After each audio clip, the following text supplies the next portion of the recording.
dari kelompok 2. Perkenalkan, nama saya Pada Azkia Putra Mutakin. Perkenalkan, nama saya Raffi Jadi. Perkenalkan, nama saya Arif Hidayat. Perkenalkan, nama saya Muhammad Raka Rahmatillah Paujan. Perkenalkan, nama saya Ina Safitri. Perkenalkan, nama saya Fadilah Nurul Kolbi. Perkenalkan, nama saya Nasa Ferliana Azahra.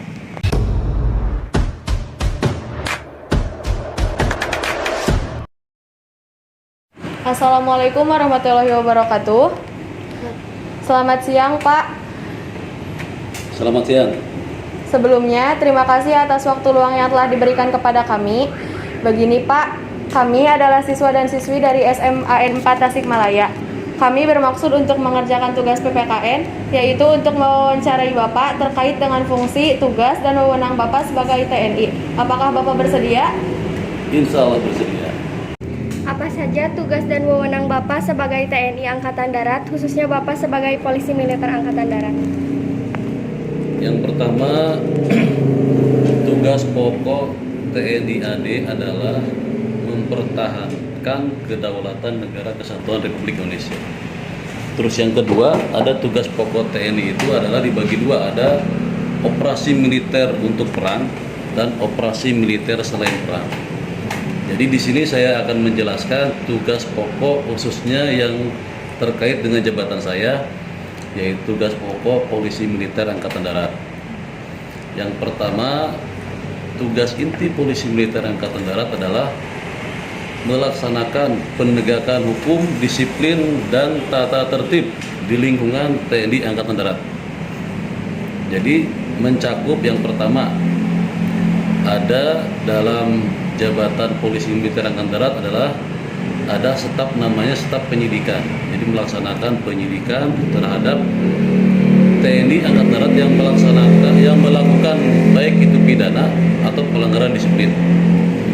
Yang kedua, ada namanya staf Litpampik, penyelidikan pengamanan fisik. Jadi melakukan pengamatan, melakukan penyelidikan terhadap adanya indikasi anggota Angkatan Darat yang melakukan tindak pidana atau pelanggaran disiplin. Terus yang ketiga, tugas pokok daripada Polisi Militer Angkatan Darat ada namanya staf Gakum, yaitu penegakan hukum. Jadi melaksanakan yang pertama razia, itu razia di jalan. Jadi melaksanakan razia di jalan yaitu kelengkapan administrasi TNI bila mana TNI mengendarai kendaraan harus benar-benar dilengkapi dengan standar yang seharusnya. Terus melaksanakan operasi razia malam. Jadi karena TNI itu dilarang mengunjungi tempat-tempat terlarang seperti klub malam. Nah, itu tugas kita di situ mencegah bagaimana supaya TNI tidak hadir ke tempat-tempat terlarang tersebut. Terus yang keempat ada namanya staf pengawalan. Jadi tugas daripada Polisi Militer melaksanakan pengawalan VVIP terhadap Presiden, Wakil Presiden, tamu negara. Ada lagi pengawalan VIP TNI terhadap pejabat TNI, yaitu Panglima TNI, Kepala Staf Angkatan. Nah, terus pengawalan terhadap pergeseran personil. Jadi apabila personil batalion akan melaksanakan tugas, itu tugas kita melaksanakan pengawalan. Terus yang keempat, melaksanakan pengawalan tahanan. Jadi tahanan TNI yang akan melaksanakan sidang atau digeser kemana ke tempat, itu dikawal oleh kita. Terus melaksanakan pengawalan jenazah. Jadi jenazah khusus untuk TNI dan keluarganya. Jadi itu tugas daripada Polisi Militer Angkatan Darat. Begitu. Pertanyaan selanjutnya, apa motivasi Bapak menjadi seorang TNI AD? Motivasi menjadi seorang TNI AD. Yang pertama, dari tugas dan fungsi saja TNI itu yang pertama mempertahankan kedaulatan negara Republik Indonesia. Jadi kita sebagai warga negara Indonesia yang baik pastinya pengen mempunyai keinginan ingin ikut serta dalam peran mempertahankan kedaulatan negara Republik Indonesia.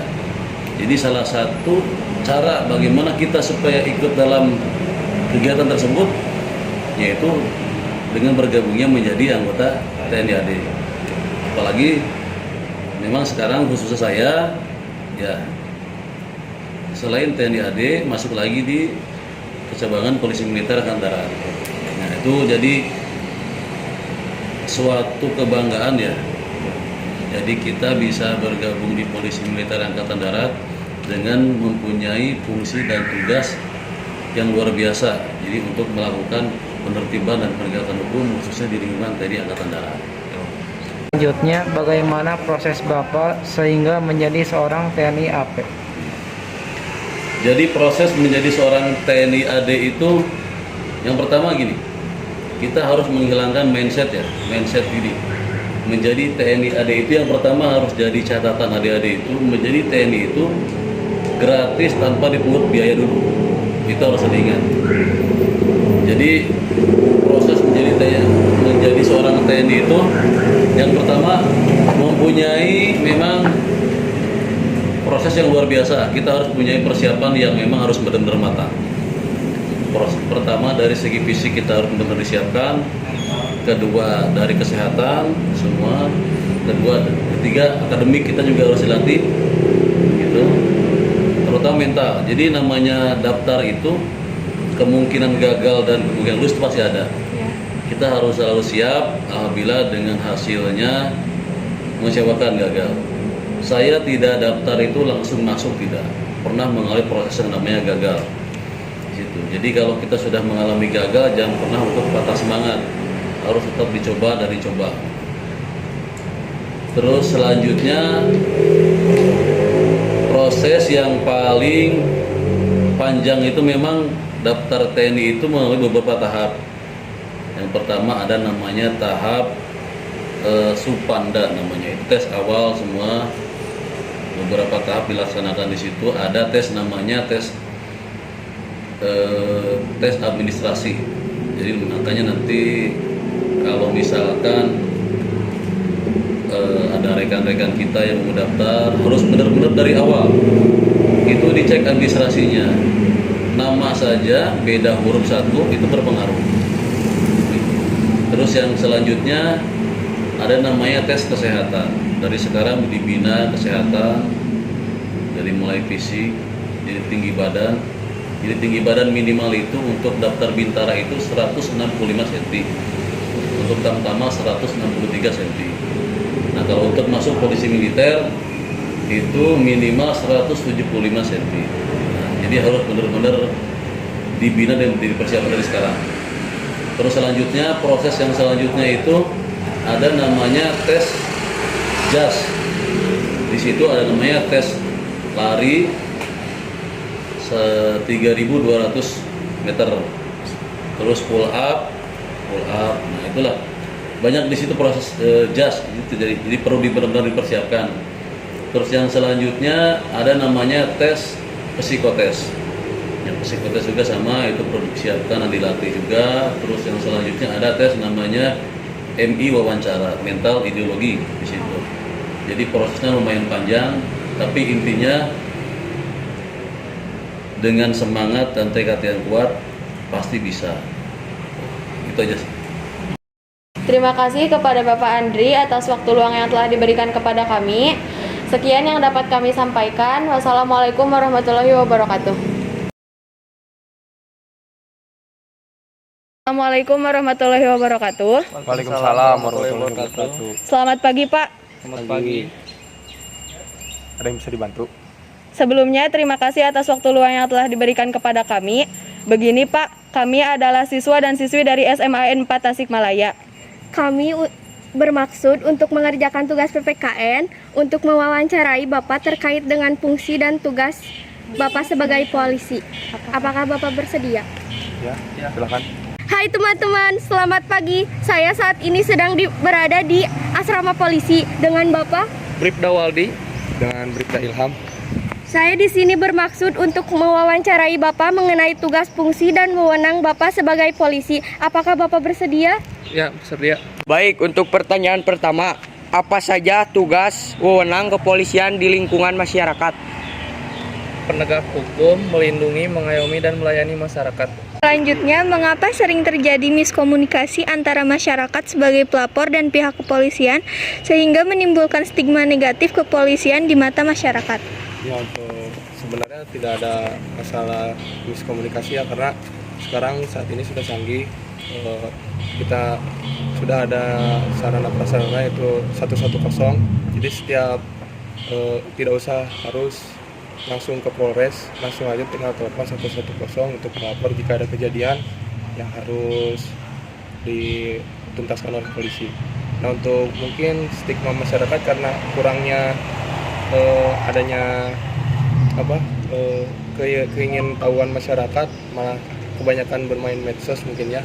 Sebenarnya di kita juga ada medsos juga, adanya Humas Polda Jabar yang di sekitar Jawa Barat. Jadi setiap info kegiatan polisi itu pasti ada di situ. Pertanyaan selanjutnya, bagaimana pihak kepolisian mengatasi stigma negatif dari masyarakat serta menghilangkan stigma negatif tersebut? Mau dijawab Bang Polri? Untuk menghilangkannya itu dengan cara meningkatkan pelayanan kepada masyarakat, ya seperti adanya bantuan ya, dari BBM. Kemarin ada bagi-bagi BBM gratis dari Polres sekitar karena kenaikan BBM, banyaknya demo-demo. Jadi polisi juga memberikan bantuan dan juga lebih meningkatkan lagi pelayanan prima. Jadi lebih murah senyum, lebih baik lagi kepada masyarakat.